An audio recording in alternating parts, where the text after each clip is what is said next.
मैं doctor Deepak Singh, allied science specialist. आज हम टॉपिक डील कर रहे हैं जो कई बार लोग कमेंट्स करके पूछते हैं कि प्रेगनेंसी के दरमियान कौन कौन सी जांच की जाती है, लैब टेस्ट कौन कौन से इसमें की जाती है, क्योंकि इसी पे डिपेंड करता है प्रेगनेंसी का सेफ और मदर का हेल्थ, चाइल्ड का हेल्थ। तो मदर और चाइल्ड को हेल्थ सही रखने के लिए प्लस सेफ डिलीवरी के लिए ये लैब टेस्ट जरूरी होती है, और जिसको हम पूरे प्रेगनेंसी में कम से कम 3 बार जरूर कराते हैं मिनिमम। जरूरत पड़ता है तो और भी कराते हैं। ये जांच कब कराते हैं? जब किसी फीमेल में ये पता चल जाए कि प्रेगनेंसी टेस्ट पॉजिटिव है। तो प्रेगनेंसी जब पॉजिटिव हो गया, अगर पता चल गया, तो उसमें हम लोग पहली बार जो फर्स्ट फेज जो होता है, फर्स्ट फेज में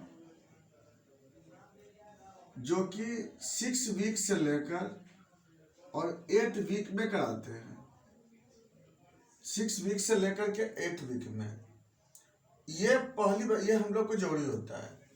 इसमें हमें पहला क्या जरूरत होता है? सबसे पहला ABO और साथ में and RH, ABO and RH इसकी जरूरत पड़ती है हमें। क्यों? क्योंकि 2 बातें इसमें आती है। अगर किसी फीमेल का ब्लड ग्रुप O है और उसके हस्बैंड का ब्लड ग्रुप अगर AB होगा, तो इसके चाइल्ड में हो सकता है कि चाइल्ड इसका वीक हो जाता है, चांसेस रहता है, चाइल्ड कमजोर होने की चांसेस होती है, उसमें वेट उसका बढ़ता नहीं है। दूसरा गड़बड़ी होता है RH का। अगर किसी फीमेल का RH ब्लड ग्रुप अगर निगेटिव अगर है और उसका हस्बैंड का RH पॉजिटिव है, तब इसके चाइल्ड में हो सकता है कि RH इनकम्पेटिबिलिटी, या फिर उसका जो चाइल्ड है या तो अवॉइड कर सकता है, या स्टिल बर्थ हो सकता है, या जन्मजात जॉन्डिस से सफर हो सकता है, या फिर में भी हो सकता है कि इरिथ्रोब्लास्टोसिस फिटालिस का शिकार हो जाए, या हाइड्रॉक्स फिटालिस का भी शिकार हो सकता है। इसीलिए हमें RH फैक्टर का हमें जांच कर लेना चाहिए। नंबर 2, VDRL, जिससे हम लोग अगर पॉजिटिव रहा, इसका मतलब बॉडी में सिफिलिस होगा। तो इसके लिए हम लोग जांच कराते हैं, क्योंकि अगर VDRL पॉजिटिव रहा तो फिर चिल्ड्रन में जो फीटस है उसके बॉडी में डेवलप में दिक्कत हो सकती है, कोई ना कोई ऑर्गन प्रॉपर डेवलप नहीं हो पाती है। अगला जांच है ब्लड शुगर रैंडम। अगर ब्लड शुगर का जांच करके देखते हैं, अगर ये बढ़ा रहता है तो बच्चों में पहले से ही हो सकता है कि खतरा रह सकता है डायबिटीज के होने का, और प्लस सर्वाइवल का भी दिक्कत हो सकती है। अगला HIV, ये भी हम लोग करा के देखते हैं सेफ रखने के लिए। HBV, हेपेटाइटिस B, या इसको हम दूसरा नाम बोलते हैं HBS AGB कहते हैं, हेपेटाइटिस B सरफेस एंटीजन, या ऑस्ट्रेलिया एंटीजन बोलते हैं। इसके अगला जांच है इसका HCV।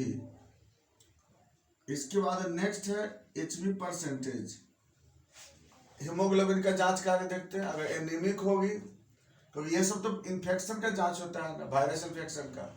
हेपेटाइटिस B है, हेपेटाइटिस B हम लोग देख लेते हैं कि एनीमिक होगी सपोज दैट, तो उस केस में हो सकता है कि सर्वाइवल दिक्कत हो, एवर्सन हो सकता है। सबसे ज़्यादा दिक्कत तो डिलीवरी से होती है। लास्ट में कराते हैं हम लोग routine examination of urine, RE of urine. अगर यूरिन में अगर इसका अगर प्रोटीन मिल रहा है, शुगर मिल रहा है, या पॉस्चर मिल रहा है, तब इसका मतलब ये थोड़ा डिफिकल्टी हो सकती है प्रेगनेंसी में। नेक्स्ट सेकेंड फेज जो है, सेकेंड फेज स्टेज जो होती है, ये कराते हैं हम लोग कब?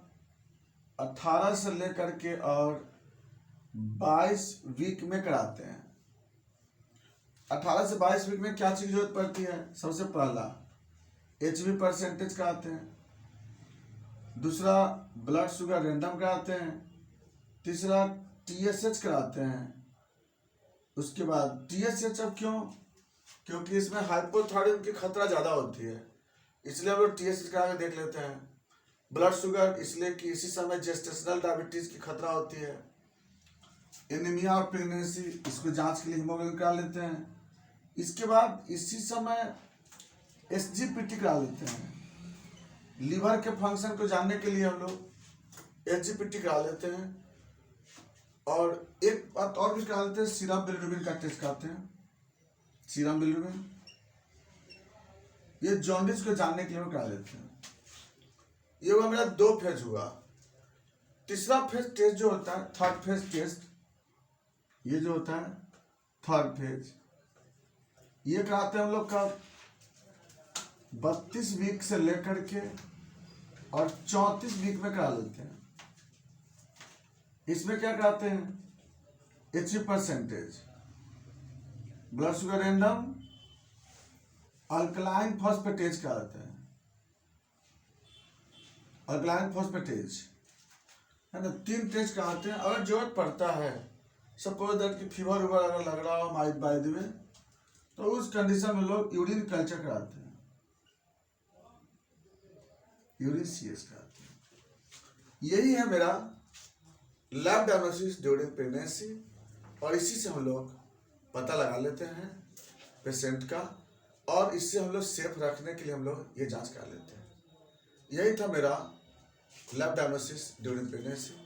इसके बाद हम लोग नेक्स्ट मैनेजमेंट की बातें हम लोग नेक्स्ट वीडियो में चलते हैं। थैंक्स।